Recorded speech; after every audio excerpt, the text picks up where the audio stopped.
فخبر عاجل وصادم الآن: وفاة الفنان اليمني محمد مشاعل رافيد. ضجت مواقع التواصل الاجتماعي خلال الساعات الماضية بخبر وفاة الفنان اليمني محمد مشاعل رافيد المعروف باسم أبو أشجان بعد تعرضه لوعكة صحية مفاجئة أصيب خلالها بسكتة قلبية. نقل الفنان محمد مشاعل إلى مستشفى الغيضة المركزي بمحافظة المهرة، حيث ظل في العناية المركزة يومين قبل أن يفارق الحياة صباح يوم الاثنين الموافق 8 سبتمبر 2025، تاركا خلفه صدمة كبيرة بين جمهوره ومحبيه داخل اليمن وخارجه. كان محمد مشاعل رافيد واحدا من أبرز الأصوات التي حملت التراث المهري إلى آفاق أوسع، حيث لقب بسفير الأغنية المهرية وبلبل المهرة. وبدأ مشواره في تمانينات القرن الماضي من خلال أشرطة الكاسيت التي سرعان ما انتشرت بين الناس ليصبح رمزا فنيا في اليمن.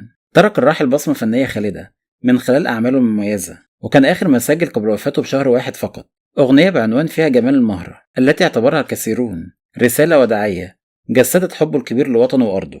وفاة محمد مشاعل رافيد أثرت موجة من الحزن العارم على مواقع التواصل الاجتماعي، حيث نعته شخصيات رسمية وأوساط ثقافية مؤكدين أن رحيله خسارة كبيرة للفن اليمني والأغنية المهرية بشكل خاص. وبرحيله المبكر فقدت اليمن صوتا استثنائيا أحبوا الناس وارتبطوا به، غير أن إرث الأغنية سيظل حاضرا شاهدا على مسيرة فنان ترك بصمة لا تنسى. رحم الله الفقيد وألهم ذويه محبي الصبر والسلوان، وإنا لله وإنا إليه راجعون.